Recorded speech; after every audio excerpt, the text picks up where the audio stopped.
She's just a gold digger I polished. In the opulent glow of Greenwich, Connecticut, Amara Hayes, a black woman who clawed her way to a billion-dollar AI logistics empire, stood poised as her husband, Brandon Holt, spat those words at their daughter Sophie's fifth birthday party. His inherited wealth couldn't mask his envy of her self-made success. 2 years earlier, when Amara's company hit its historic valuation, Brandon's pride turned bitter. Threatened, he demanded control over their finances. Amara, ever strategic, proposed a family LLC to secure Sophie's future. Brandon, lured by tax breaks and too careless for legalese, signed, making her the sole managing member with total authority. Now as his cruel jest echoes, Amara's poised for a reckoning. What happens when a woman scorned unveils her master plan? Subscribe and share where you're listening from, day or night. What's your guess for her next move? Stay to see who truly owns it all.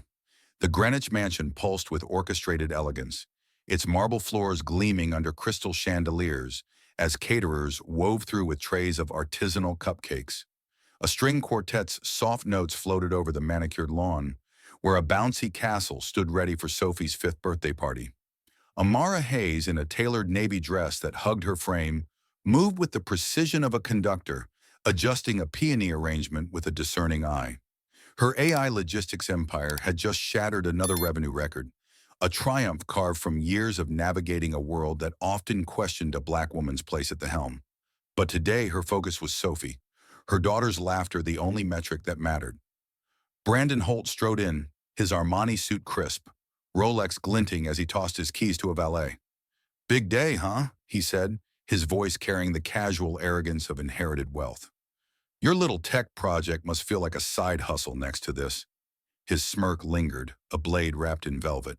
Amara's fingers paused on a peony petal, her jaw tightening imperceptibly. "It pays for this party, Brandon," she replied, her tone smooth but edged, like polished obsidian. He chuckled, dismissing her words as he scanned the room, already playing the gracious host in his mind. The guests began to arrive. Greenwich's elite, their old money pedigrees dripping with Ivy League anecdotes and subtle boasts. To them, Amara and Brandon were the perfect power couple, her tech genius paired with his hedge fund lineage. But Amara caught the undercurrents in Brandon's glances, the way he called her company cute, while waxing poetic about his family's real wealth. Each jab was a pinprick, calculated to diminish her in a room that already scrutinized her skin, her success, her very presence. She adjusted her smile, a practiced mask honed through years of boardroom battles. Sophie bounded over, her curls bouncing, clutching a glitter-dusted invitation. "Mommy, is it time for cake?" Her eyes, wide and trusting, were Amara's anchor. "Soon, baby," Amara said, kneeling to kiss her forehead, her fingers brushing Sophie's cheek with a tenderness that belied the storm brewing inside. Brandon, meanwhile, was already charming a group of bankers, his laughter loud and careless. "Brandon's the king of deals," one said, clapping his shoulder. "Lucky man having a wife like her." The room nodded in agreement, their smiles polite but fleeting. Amara moved through the crowd, her presence magnetic yet understated, her poise a shield against the whispers of lucky and out of her league that trailed her in these circles. She'd built an empire from nothing, outsmarting Ivy League MBAs and venture capitalists who underestimated her at every turn. Yet here, in her own home, Brandon's words carried the same sting, her success framed as his gift.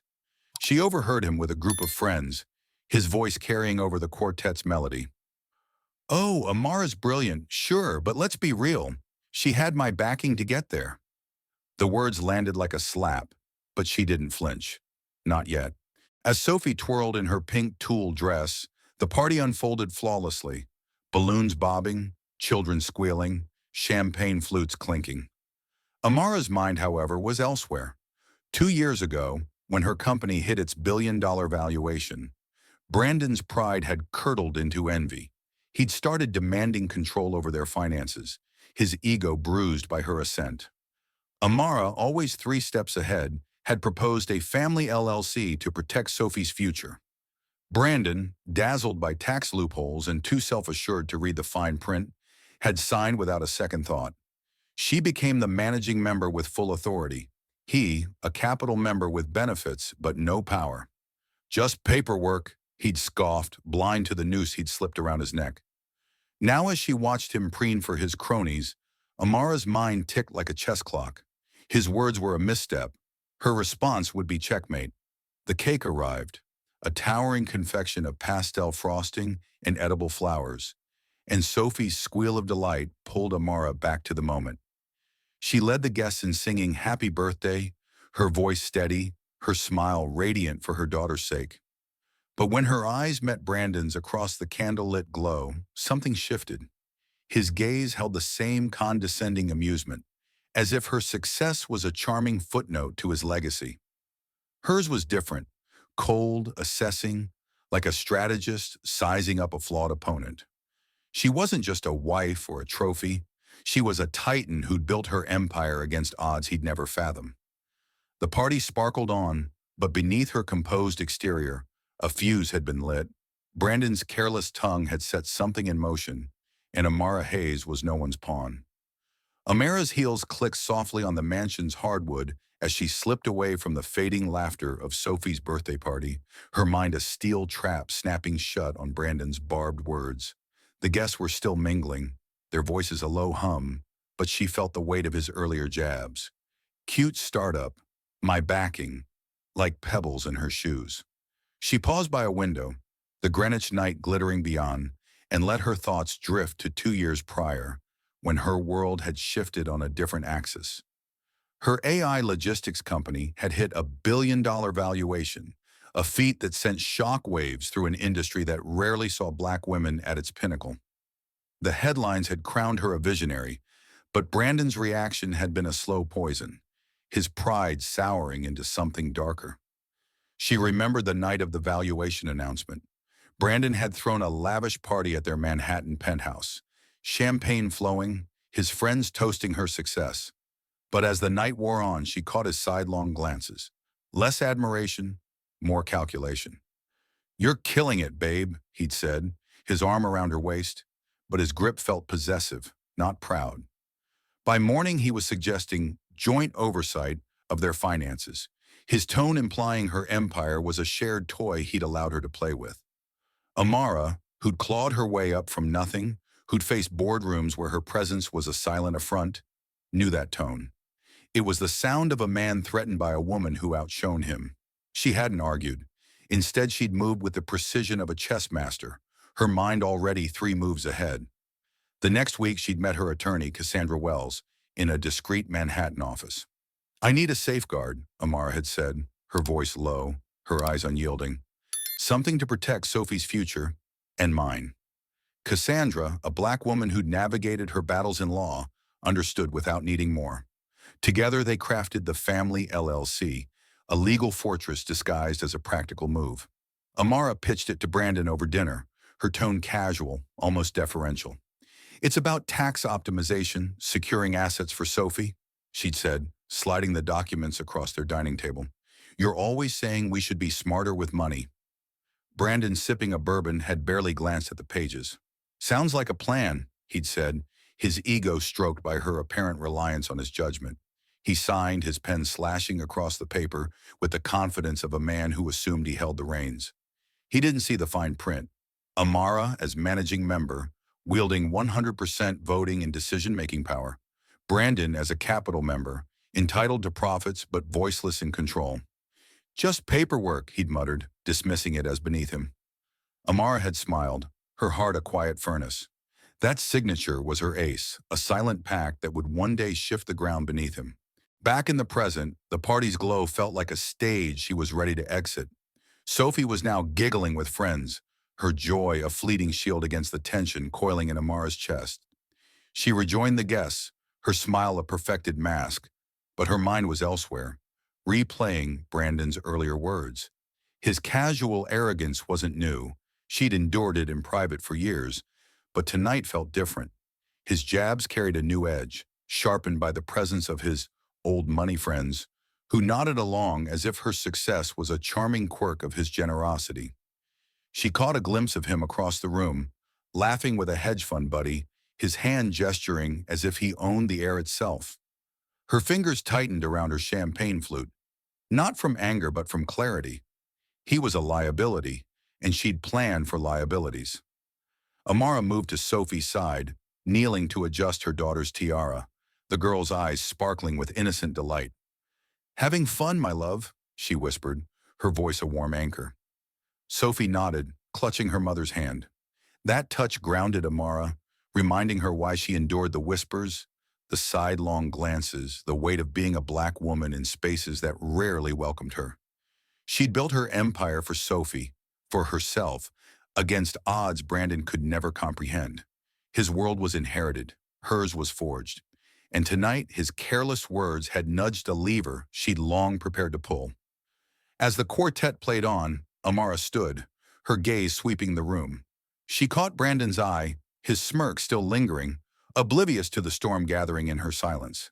She wasn't the woman he thought he'd married. Not a trophy, not a dependent. She was a titan, and the documents he'd signed 2 years ago were her sword, waiting in the shadows. The party sparkled, but beneath her poised exterior, a fuse was burning. Brandon's arrogance had lit it, and Amara Hayes was ready to let it blaze. The chandelier's light cascaded over the Greenwich mansion, painting the room in a golden haze as the string quartet shifted to a lively Vivaldi piece. Amara Hayes glided through the crowd, her navy dress a quiet statement of power, her smile a shield honed by years of navigating rooms that questioned her presence.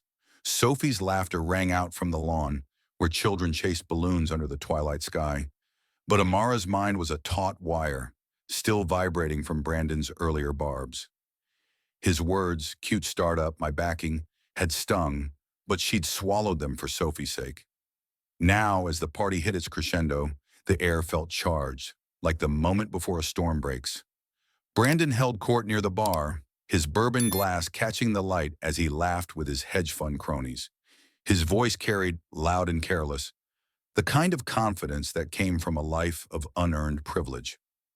"Brandon, you've got it all," said a silver-haired banker, clapping his shoulder. "This place, that wife, she's turned this house into a damn palace." The group nodded, their smiles a mix of admiration and envy, their eyes sliding to Amara as she adjusted a dessert tray nearby. She felt their gazes, the familiar weight of being both admired and dissected, a black woman who dared to outshine their expectations. Brandon's laugh was sharp, slicing through the quartet's melody. "Lucky? Nah, it's strategy," he said, his voice slurring slightly from the bourbon. "I picked the best gold digger and let her build my empire." The words landed like a grenade, the room's chatter faltering. A woman in pearls gasped softly. Another guest coughed into his drink. Sophie, clutching a balloon near the cake table, looked up, her brow furrowing in confusion. Amara, only steps away, froze, the tray in her hands suddenly heavy. The insult wasn't just personal, it was a dagger aimed at her identity, her struggle, her very existence as a black woman who'd built an empire from nothing. The room's eyes were on her, waiting for a crack in her composure. But Amara didn't crack. Her heart pounded, a drumbeat of fury and clarity, but her face remained serene, her lips curving into a smile that was both weapon and armor. She set the tray down, her movements deliberate, and stepped toward Brandon. "Sophie's dad is just joking," she said, her voice smooth as silk, loud enough for the room to hear. "He's always so proud of me, aren't you, honey?" Her eyes locked onto his, sharp and unyielding, a challenge wrapped in sweetness. Brandon blinked, caught off guard, then smirked, raising his glass. "Course, babe. You're my star." The room exhaled, some guests chuckling nervously, eager to move past the awkwardness. But Amara saw the truth in his eyes. He meant every word, and he thought he'd gotten away with it. She turned away, her smile still in place, and knelt beside Sophie, who tugged at her dress. "Mommy, why did Daddy say that?" her small voice asked, eyes wide with innocence. Amara's heart clenched, but she brushed a curl from Sophie's face. "He's just being silly, sweetheart. Let's cut the cake, okay?" Sophie nodded, reassured, and Amara led her to the table, the crowd gathering around. The candles flickered, casting a warm glow, but inside Amara, a cold resolve was crystallizing. Brandon's words weren't a slip. They were a declaration, a public attempt to diminish her in front of his world. He'd crossed a line, and she was done playing the gracious wife. As the guests sang happy birthday, Amara's mind raced, her thoughts as precise as the algorithms that powered her company. She'd endured his condescension in private, but this was different, public, deliberate, aimed at her core. She thought of the family LLC, that silent pact she'd engineered 2 years ago. Brandon's signature, scrawled in haste, had given her the keys to their kingdom. House, cars, investments all under her control. He'd called it paperwork, but it was her checkmate, waiting for the right moment. And tonight, with his bourbon-fueled cruelty, he'd handed her the opening move. The song ended, and Sophie blew out her candles, the room erupting in cheers. Amara clapped, her smile radiant for her daughter, but her eyes found Brandon across the crowd. He was laughing again, oblivious, his arm slung around a friend. He thought he'd won, that his words had reasserted his dominance. But Amara's gaze was a blade, honed by years of fighting for her place. She wasn't the woman he'd underestimated, not the trophy he could belittle. She was a titan, and the fuse he'd lit was burning faster now. The party sparkled on, but beneath her poised exterior, Amara was plotting. 3 days, she thought. 3 days to show him who owned it all. The morning sun filtered through the mansion's tall windows, casting golden streaks across the polished floors where remnants of Sophie's birthday party lingered. A stray balloon, a forgotten streamer. Amara Hayes stood in the kitchen, her hands steady as she poured orange juice for Sophie, who was chattering about her new dollhouse. Brandon shuffled in, his eyes bleary from last night's bourbon, his tie loose around his neck. "Rough night," he mumbled, grabbing a coffee mug, oblivious to the seismic shift his words had triggered. Amara's smile was a perfect mask, her voice warm as she said, "Sleep well, honey." He grunted, missing the steel in her eyes, the way her fingers tightened briefly around the juice pitcher. His gold digger jab still echoed in her mind, a wound that didn't bleed but burned, fueling a resolve as unyielding as the empire she'd built. She kissed Sophie's forehead, promising to pick her up after school, and watched her daughter skip out to the car with the nanny. The house fell quiet, save for Brandon's clinking spoon as he stirred his coffee. Amara's calm was a veneer, her heart a furnace of purpose. She didn't linger. Grabbing her purse, she drove not to her Manhattan office, but to a sleek law firm in Stamford, where Cassandra Wells waited. The attorney's office was a sanctuary of dark wood and leather, a stark contrast to the glitter of last night's party. Cassandra, a black woman whose sharp mind matched Amara's, stood as she entered. "You okay?" she asked, her gaze piercing. Amara's lips curved, not in warmth, but in determination. "Activate the managing member clause," she said. 6 words that carried the weight of a guillotine. Cassandra didn't flinch. She'd seen Amara's foresight 2 years ago when they'd crafted the family LLC, a legal fortress Brandon had unwittingly signed into existence. "You're sure?" she asked, already pulling files from a locked drawer. Amara nodded, her voice low but unwavering. "He called me a gold digger in front of everyone. My daughter heard it. It's time." Cassandra's eyes softened with understanding. 2 women who'd fought their way through worlds that tried to shrink them. But her hands moved with efficiency, drafting notices to reassign the LLC's assets. The Greenwich Mansion, the Tesla fleet, the investment portfolios. A separation agreement followed, its pages crisp and lethal. By noon, the legal machinery was humming, a silent symphony Amara had composed long before Brandon's betrayal. Back home, she slipped into her role as if nothing had changed. She picked up Sophie from school, listening to her daughter's excited recap of the day, her laughter a balm against the storm brewing inside. Brandon was out, likely lunching with his hedge fund buddies, oblivious to the noose tightening. Amara's phone buzzed with a text from Cassandra. Bank notifications drafted. Asset revaluation in progress. She didn't reply, tucking the phone away as she helped Sophie with her coloring book. Her calm was a weapon, honed by years of navigating boardrooms where her skin made her a target, where her success was a provocation. Brandon thought he knew her limits, but he'd never seen her true strength. Dinner was a quiet affair. Amara set the table, her movements deliberate, as Sophie recounted a playground adventure. Brandon arrived late, his suit rumpled, his mood buoyant from a day of deal-making.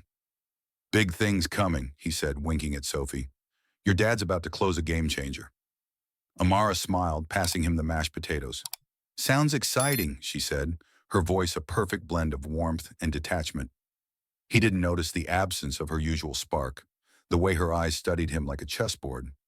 To him, the party was forgotten, his words a fleeting jest. To her, they were the spark that had ignited a plan years in the making. As Sophie chattered, Amara's mind was elsewhere, mapping the next steps. The LLC gave her control over their shared world. Every brick of the mansion, every dollar in their accounts. Brandon's signature had been his surrender, and he didn't even know it. She thought of Sophie's confused eyes last night, the way her daughter's innocence had been caught in her father's cruelty. This wasn't just about Amara's pride. It was about shielding Sophie from a man who'd diminished them both. The legal notices would land soon, but for now, Amara played her part, the devoted wife, the doting mother. Inside, she was a titan, her resolve a blade being sharpened. Brandon laughed at Sophie's story, unaware that the ground beneath him was already shifting, that Amara's silent command had set an unstoppable force in motion. Amara Hayes stirred cream into her coffee, the clink of her spoon a metronome against the quiet hum of the Greenwich morning. Sophie sat at the kitchen island, crayons scattered, sketching a lopsided castle while humming a tune from yesterday's party. Amara's smile was soft, her eyes warm as she listened to her daughter's chatter. But beneath her calm exterior, a machine was grinding forward, its gears invisible to the world. Brandon, still basking in his ignorance, had left early for a golf game with his hedge fund pals, his parting kiss on Sophie's forehead perfunctory, his glance at Amara dismissive.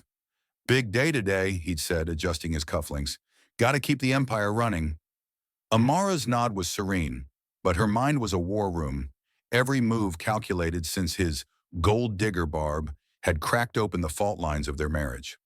She drove Sophie to school, the Tesla's hum a backdrop to her daughter's excited plans for a playdate.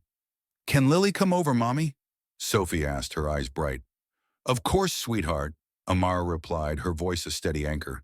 But as she waved Sophie into the classroom, her phone vibrated with a message from Cassandra.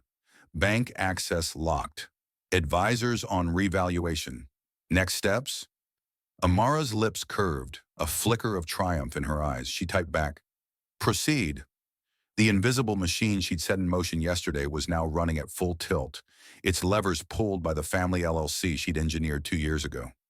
Brandon's signature on those documents, his careless scrawl, had handed her the keys to their kingdom, and she was turning the lock. Back in her home office, Amara sat at her desk, the morning light glinting off a framed photo of Sophie. Her laptop hummed, but she didn't open it. Instead, she reviewed the mental blueprint of her plan. Cassandra's team had notified the banks, freezing Brandon's access to the LLC-controlled accounts, the ones tied to the mansion, the cars, the investment portfolios that underpinned their lavish life. Financial advisors were already dissecting the assets, preparing for a division that would leave Brandon with only his inherited wealth, a fraction of what he'd assumed was his. Amara's foresight, born of years navigating a world that doubted her at every turn, ensured no detail was overlooked. As a black woman who'd built an empire against relentless odds, she knew how to protect what was hers. The day unfolded with deceptive normalcy. Amara picked up Sophie, helped her with homework, and laughed as they baked cookies, flour dusting Sophie's nose. But her phone buzzed intermittently, each message a pulse in the machine's rhythm. Title transfer notices drafted. Separation agreement finalized. She didn't respond.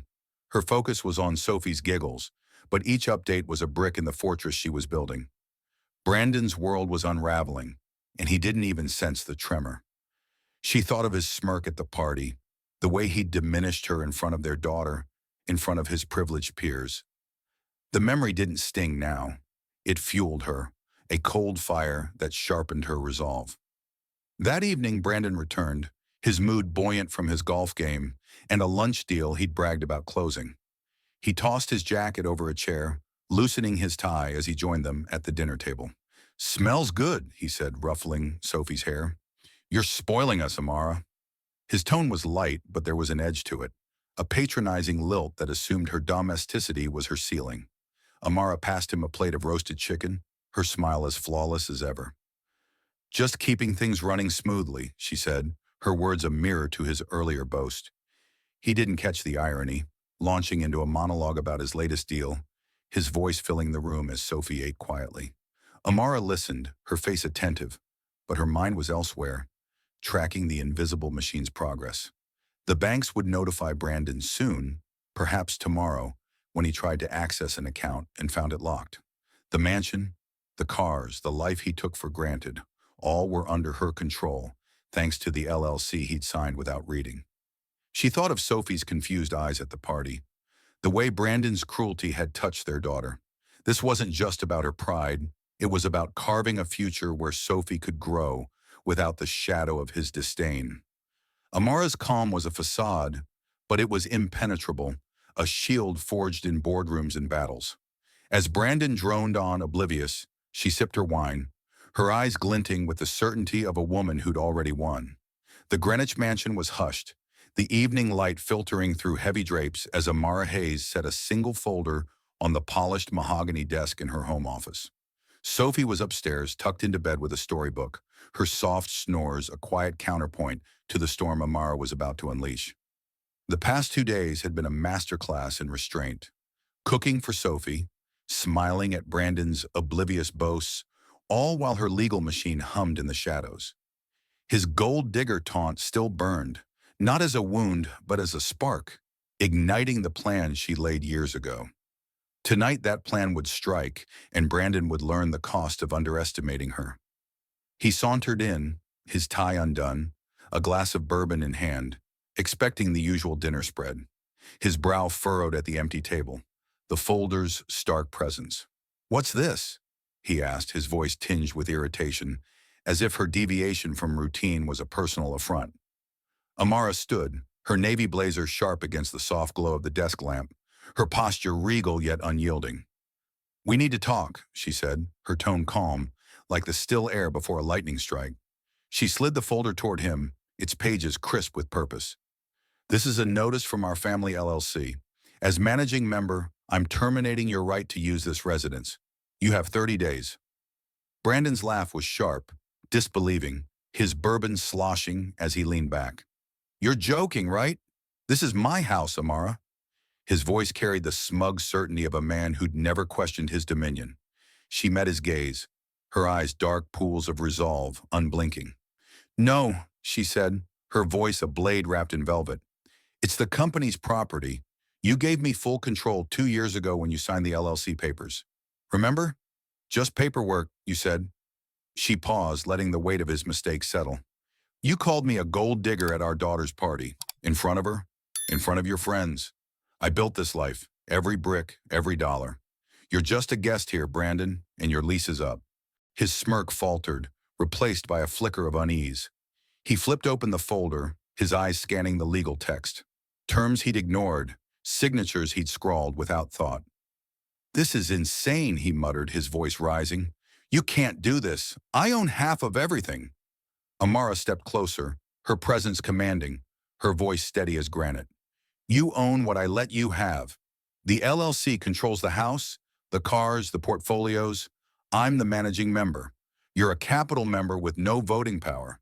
You didn't read the fine print, Brandon. I did."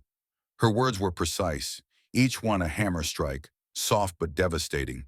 She'd spent years navigating boardrooms where her skin made her a target, outsmarting men who saw her as less. Brandon was no different, just another opponent who'd underestimated her. He slammed the folder shut, his face reddening. "You're bluffing. My lawyers will tear this apart." But his bravado cracked, his eyes darting as if searching for an escape. Amara didn't flinch. "Call them," she said, her voice low, almost daring. "They'll tell you your signature is binding. You handed me the keys to our world, and I'm using them." She leaned in, her gaze piercing. "You thought you could diminish me, make me small in front of Sophie, in front of your world. But I'm not your trophy, Brandon. I'm the architect of this empire, and I decide who stays." The room was silent, the weight of her words suffocating.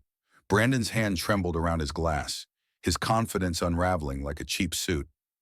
He opened his mouth, then closed it, the reality sinking in. Amara felt no triumph, only a quiet clarity. This wasn't revenge, it was justice. For Sophie's confused eyes, for the years she'd endured his subtle scorn, for every time she'd had to prove her worth in a world that doubted her because of her skin. She thought of the LLC, her silent pact, crafted with the foresight of a woman who'd learned to anticipate betrayal. Cassandra's updates had confirmed the machine's progress. Banks locked, assets reassigned, separation papers ready. Brandon was cornered and he didn't even know how thoroughly. She turned away, her heels clicking as she moved to the door. "You have 30 days, she repeated, not looking back. "For Sophie's sake, I hope you handle this with dignity." Brandon's voice followed, a desperate edge to it. "Amara, wait, we can talk this out." But she didn't stop. The fuse lit at the party had burned down, and the explosion was here, precise and controlled. She stepped into the hall, the mansion's opulence a testament to her work, not his. Tomorrow he'd feel the full weight of her power, but tonight, Amara Hayes was already moving to the next move, her heart steady, her empire hers alone. The Greenwich morning dawned crisp, the mansion's grandeur untouched by the seismic shift Amara Hayes had set in motion the night before. She stood at the kitchen counter, slicing apples for Sophie's lunch, her movements precise as her daughter hummed a tune, oblivious to the storm now breaking over her father. Brandon had stormed out after their confrontation, his bourbon glass left abandoned on the desk beside the damning folder. His absence left the house quieter, the air lighter, as if his presence had been a weight Amara hadn't fully acknowledged until it lifted. She glanced at Sophie, coloring a picture of a rainbow, and felt a surge of purpose. This wasn't just about her. It was about shielding her daughter from a man who dared to diminish them both. Brandon's calls began at dawn, his voice crackling through voicemails Amara ignored. "This is crazy, Amara. You can't do this. Call me back." By mid-morning, he'd escalated, texting furiously. "My lawyers are on this. You're not getting away with it." She deleted each message without reply, her focus on Sophie's giggles as they played in the living room. But her phone buzzed with an update from Cassandra. Banks confirmed lockdown. Lawyers report Brandon's team reviewed the LLC. His signature holds. Amara's lips curved, a quiet vindication. The family LLC, her silent pact from 2 years ago, was ironclad. Brandon's arrogance had blinded him to the trap, and now he was ensnared, his world unraveling with every failed attempt to reclaim it. He returned at noon, his face a mask of fury and desperation, his suit rumpled as if he'd slept in it. "Amara, we need to talk," he demanded, bursting into the kitchen where she was packing Sophie's backpack. She glanced up, her expression calm, almost detached. "Not now. Sophie's got a play date." Her voice was steady, a stark contrast to his fraying composure. He followed her to the foyer, his voice rising.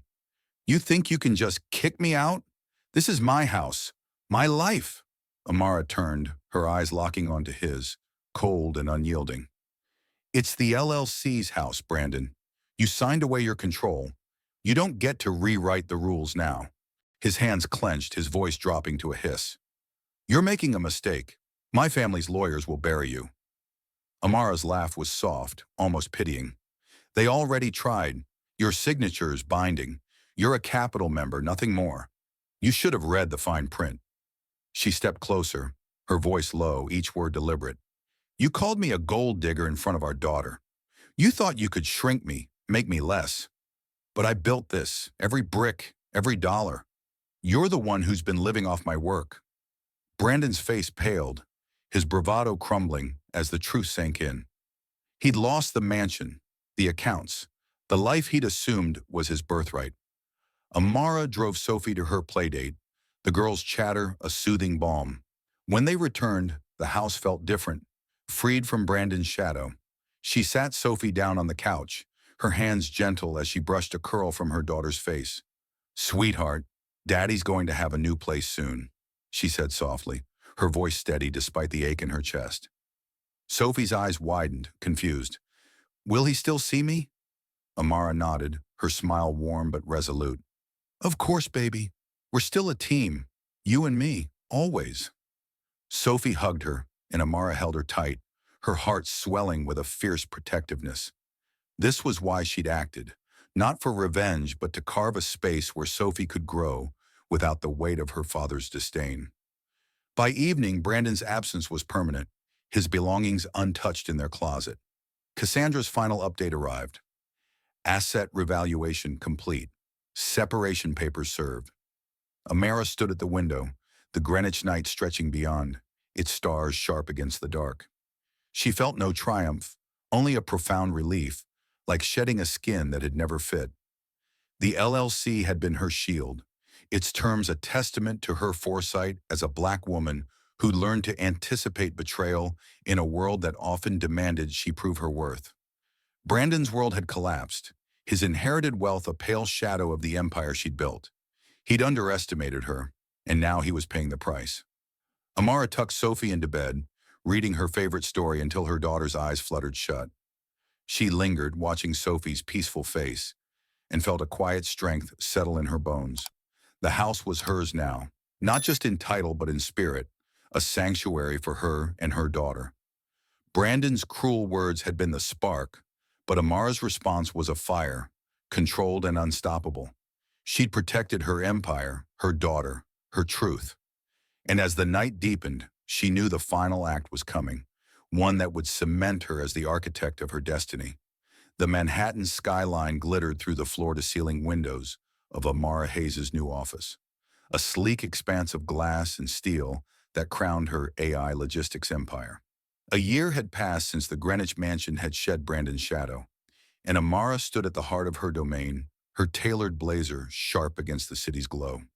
Sophie was at school, her laughter now untainted by the tension that had once haunted their home. The divorce was final, the papers signed in a sterile lawyer's office months ago. But today felt like a coronation. Amara's company had just closed a record-breaking funding round, a triumph that echoed through an industry where Black women like her were still rare at the top. Her phone buzzed, a notification from her financial advisor. Family LLC assets up 15% this quarter. She smiled, a quiet fire in her eyes. The memory of Brandon's gold digger taunt at Sophie's 5th birthday lingered, not as pain, but as a spark that had forged her resolve. His words had been a misstep, a crack in the facade of their marriage that she'd turned into a chasm. The family LLC, her silent pact from 2 years prior, had been her masterstroke. His careless signature handing her control of the mansion, the cars, the portfolios. She'd dismantled his world in 3 days, not with rage, but with the precision of a woman who'd spent years outsmarting doubters. Now, as she gazed over Manhattan, she felt no need for vengeance, only the weightless freedom of a life reclaimed. Brandon had faded into a lesser version of himself. Amara heard through mutual acquaintances that he'd returned to his family's hedge fund, relegated to a minor role. His once loud swagger dimmed. His inherited wealth kept him afloat, but it was a pale shadow of the empire he'd assumed was his. He'd tried to fight the LLC's terms, his lawyers scrambling for loopholes, but Amara's foresight had been airtight. Every call, every threat had crumbled against the legal fortress she'd built. He saw Sophie on weekends, their visits cordial but distant, his influence no longer a cloud over her daughter's world. Amara had ensured that, crafting a space where Sophie could grow unburdened by his condescension. She turned from the window, her office a testament to her ascent, awards lining the walls, a photo of Sophie beaming on her desk. The funding round had made headlines, her face gracing tech magazines that once overlooked her. She'd navigated those rooms as a Black woman, her brilliance a defiance of their skepticism, her success a middle finger to their whispers. The LLC had protected her wealth, but her true victory was this: a life shaped by her own hands, not by the expectations of men like Brandon, who thought they could define her. She thought of Sophie's confused eyes at the party, the way her daughter's innocence had fueled her fight. This was for her, a legacy of strength, not submission. Amara's assistant knocked, delivering a stack of contracts for her review. She sat, her pen moving with the same precision that had guided her through boardrooms and betrayals. Her company was expanding, new partnerships forming, her vision stretching beyond the horizon. She'd faced a world that questioned her worth, from the Greenwich elite who'd called her lucky to Brandon's cruel jab that night. Each had been a challenge, and she'd answered with intellect, strategy, and an unyielding will. The LLC had been her shield, but her mind was her sword, honed by years of proving herself against odds he'd never understand. Sophie's school play was that evening, and Amara left the office early, the city's pulse fading as she drove back to Greenwich. The mansion, once a stage for Brandon's arrogance, was now a haven, filled with Sophie's drawings and the quiet of a life unencumbered. At the play, Amara sat in the front row, clapping as Sophie twirled on stage in a bumblebee costume, her daughter's joy a mirror to her own. Brandon was there, in the back, his presence a faint echo, no longer a threat. Amara caught his eye briefly, her gaze steady, not cruel but final. He looked away, diminished. As she tucked Sophie into bed that night, reading a story about a brave princess, Amara felt a profound peace. She wasn't a gold digger. She was the architect of her empire, built brick by brick for Sophie, for herself. The LLC's assets grew, but her true wealth was this moment, her daughter's trust, her unshakable strength. Brandon's words had been a spark, but Amara's fire had consumed his world, leaving her standing tall. She closed the storybook, kissed Sophie's forehead, and stepped into the night, her throne not a chair, but a life she'd claimed, undeniable, and hers alone. And so, Amara Hayes' story comes to a close, her empire reclaimed, her strength undeniable. What did you think of her journey? Did her calculated strike against Brandon's betrayal leave you cheering? Or did it spark questions about power, love, and justice? Drop your thoughts below. Where are you listening from, and what resonated most? Your voice matters, and I can't wait to hear your take. Thank you for joining me in this tale of resilience and triumph. Your support keeps these stories alive. Until next time, stay curious, and I'll see you in the next chapter of someone else's fight to rise.